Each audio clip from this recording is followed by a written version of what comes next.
Pour démarrer cette formation gestion des conflits, nous allons commencer avec le module numéro 1 qui s'intitule les conflits. Donc, le but de cette première partie est de comprendre le fonctionnement d'un conflit. Tout d'abord, la question qu'il faut se poser, c'est qu'est-ce qu'un conflit? Nous savons tous ce que c'est. Nous avons tous vécu un conflit. Cela fait partie intégrante de la vie des individus. Et si on devait donner une définition claire et précise d'un conflit, nous dirions que c'est un affrontement entre des intérêts, des valeurs, des actes ou des procédures. C'est un désaccord, une idée qui va s'opposer à une autre. Il peut bien évidemment y avoir un désaccord sans qu'il y ait de conflit.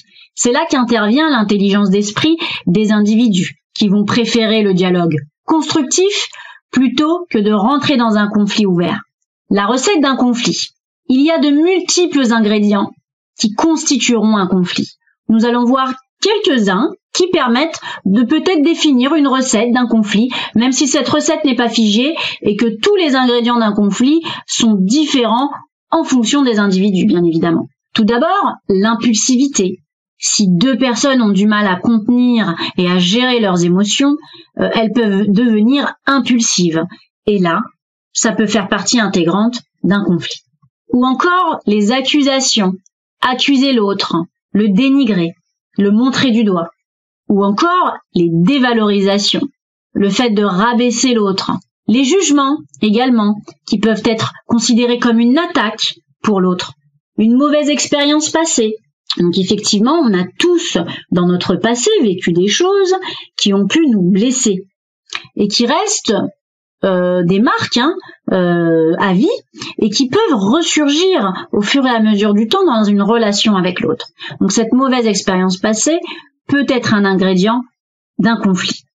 La généralisation, donc le fait de généraliser les actes de l'autre, comme par exemple lorsqu'on dit à quelqu'un écoute, j'en ai marre, c'est toujours comme ça avec toi, en généralisant ainsi, la personne va se sentir attaquée. La rancœur, donc nous avons tous en nous des choses que l'on garde, que l'on n'ose peut-être pas dire ou que l'on ne veut pas dire, et qui vont se transformer en rancœur au fur et à mesure du temps, et qui peut éventuellement se transformer en conflit au fur et à mesure dans la relation avec l'autre. La victimisation. Donc dans un conflit, toutes les personnes se considèrent comme victimes. Et bien souvent, elles vont jouer de ce rôle de victime pour pouvoir avoir raison et incriminer l'autre. Et enfin, pour finir, la culpabilisation. Après un conflit, chaque personne peut se sentir coupable d'avoir interagi dans ce conflit.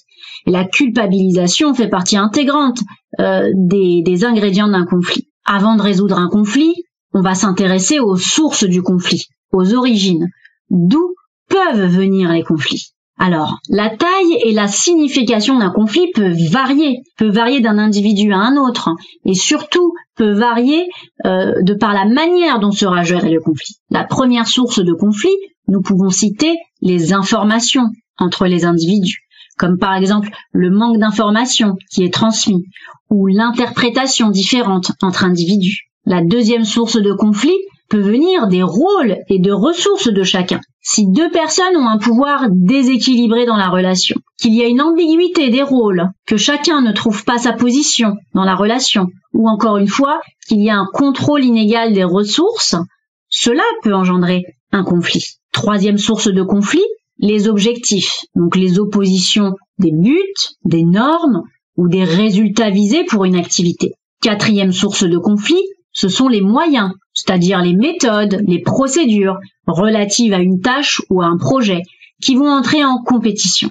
Cinquième source de conflit, ce sera les conflits entre les personnes, donc la manière de communiquer, les réactions émotionnelles qui vont être différentes, les perceptions et les attentes réciproques, les attitudes ou encore les comportements négatifs répétitifs qui peuvent agacer l'autre. Sixième source de conflit, nous aurons les intérêts psychologiques. Chaque être humain a des besoins différents, a une estime de soi qui peut être différente d'un individu à un autre, ou encore des blessures affectives liées à son passé. Tous ces intérêts psychologiques seront perçus différemment d'un individu à un autre et pourront constituer une source de conflit. Et enfin, la dernière source de conflit est lié aux valeurs des individus. Chaque personne a eu un mode de vie, une culture, une idéologie différente qui nous a été inculquée depuis notre plus tendre enfance. Lors d'un conflit, les valeurs vont être en compétition et chacun voudra imposer les siennes. C'est pourquoi les conflits qui portent sur les valeurs sont les plus difficiles à gérer. Souvent, plusieurs sources de conflits peuvent être simultanément présentes. Les conséquences d'un conflit. Bien souvent, pour la majorité d'entre nous, un conflit est considéré comme négatif. Pourquoi ? Parce que nous pensons tout de suite aux tensions que cela peut générer entre des individus. En revanche, nous pouvons aussi considérer que le conflit peut créer des occasions menant à un dénouement positif. Et nous allons apprendre durant cette formation à comment considérer éventuellement le conflit comme quelque chose de positif ou du moins quelque chose qui ne sera pas forcément négatif dans la relation. Vous devez posséder des compétences de base pour gérer un conflit efficacement. C'est d'ailleurs certainement pour ça que vous avez choisi cette formation. Et la façon dont vous allez gérer un conflit aura une incidence cruciale sur son dénouement. Maintenant que nous avons vu le fonctionnement d'un conflit, nous allons faire 3 exercices. Je vous propose de faire 3 exercices qui vont vous aider à comprendre votre perception personnelle du conflit. Le premier exercice, qui s'intitule « Pour moi, le conflit, c'est » où là, vous allez voir et vous apercevoir de votre perception du conflit. Un deuxième exercice qui s'intitule « Recette ». Et enfin, un troisième exercice qui s'intitule « Avez-vous peur des conflits ?» Donc ces 3 exercices n'ont pas de réponse exacte. Il n'y a pas de bonne réponse. C'est-à-dire que c'est vous et votre perception personnelle.